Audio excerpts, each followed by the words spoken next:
We're at Dudley Farm today. Dudley Farm Historic State Park, I guess I should say more accurately. This is unique in our experience. This is an original, it's not a recreation, it's an original restoration, preservation. These buildings were built in the 1880s. They stood the test of time. There's much original wood left in them. They have been restored. I'm sure some of the tin is new, some of the boards here and there are new. For the most part, it's all original stuff. The original Dudley, the first Dudley, came down before the war, bought this property, built himself a house, which is behind us a little ways. The house doesn't exist anymore. They've taken, from what I'm told, they took the wood and the stones and everything to use in this part. Dudley was a captain in the war, served his country faithfully and well. He's buried nearby. We're going to go see that later if we can find it.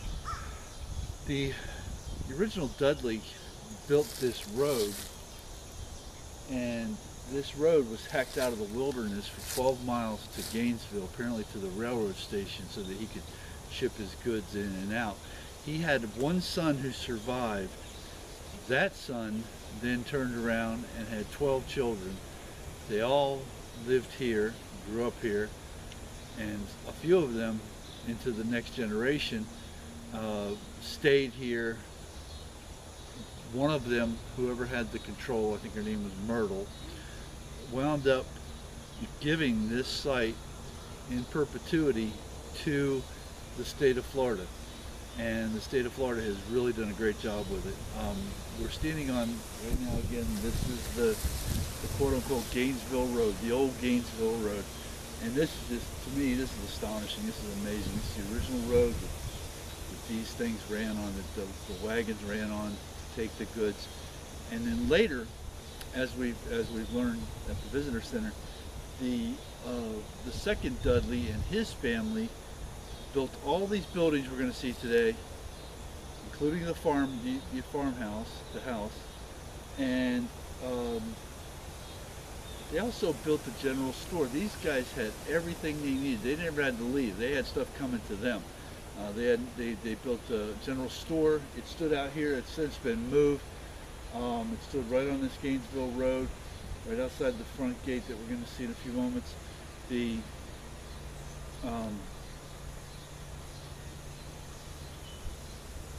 had, syrup, sugar cane, all the vegetables you could grow. They grew, they raised beef, on and on and on. So these were extremely self-sufficient, highly productive people. They also had a post office for a few years in this general store. So their neighbors would come around and get their mail from here, and of course buy their goods and that sort of thing. So this was a highly self-sufficient, productive family. According to what we learned earlier today, they opposed mechanization for as long as they could. They weren't the pioneers of mechanization by any stretch. They continued to do their thing the old way, and that worked for them. So we're not going to do this all at once. We're going to do it in parts. We're going to see the tobacco farm, or barn rather, tobacco barn first. Going back real quickly, the original crop here, of course, was cotton.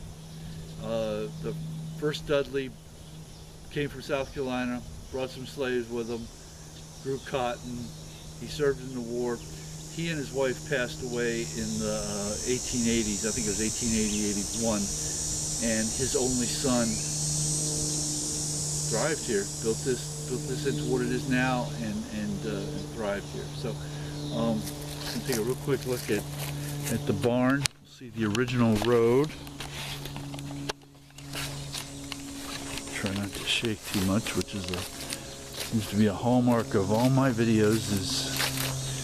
Looks like it's jumping around when you watch it on television, or computer screen.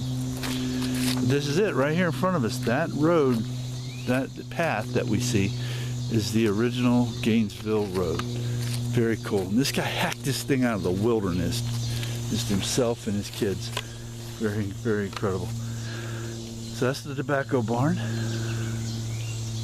Everything we're going to see from now on, everything that's a structure, is original, and it's also built by the second Dudley, who was PBH Jr., known as Ben. And these are all not restorations. These are original. There, and they're preserved. You know, there's some new wood here and there, but it's all original. All 130, 40 years old. The cash crop after the war for these people became tobacco. And this is where they dried their tobacco. Hope that comes out. It's pretty neat. Tobacco hanging all over the place in here.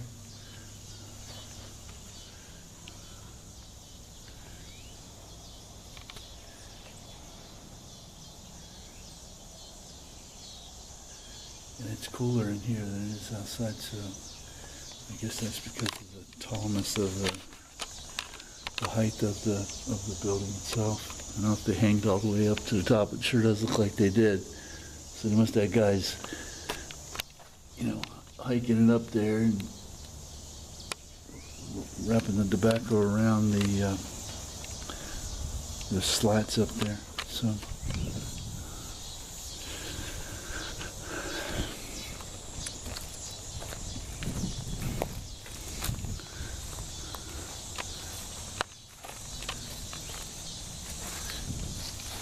No idea what this was for.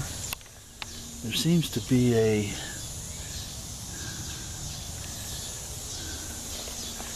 looks like some sort of a fireplace. I'm gonna go back and check that out. It's pretty cool. I have no idea what it's about. Can't tell from here. Well, looks like they could have. I don't know why they would have had a fire in here. That doesn't make any sense. It wouldn't have been smoked.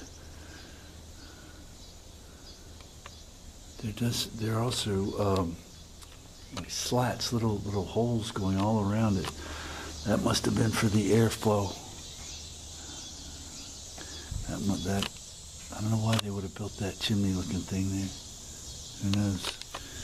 Hopefully somebody who knows a lot more about this stuff than I do will come out and see.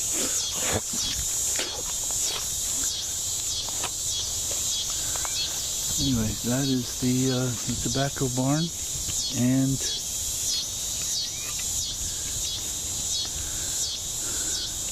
the Gainesville Road.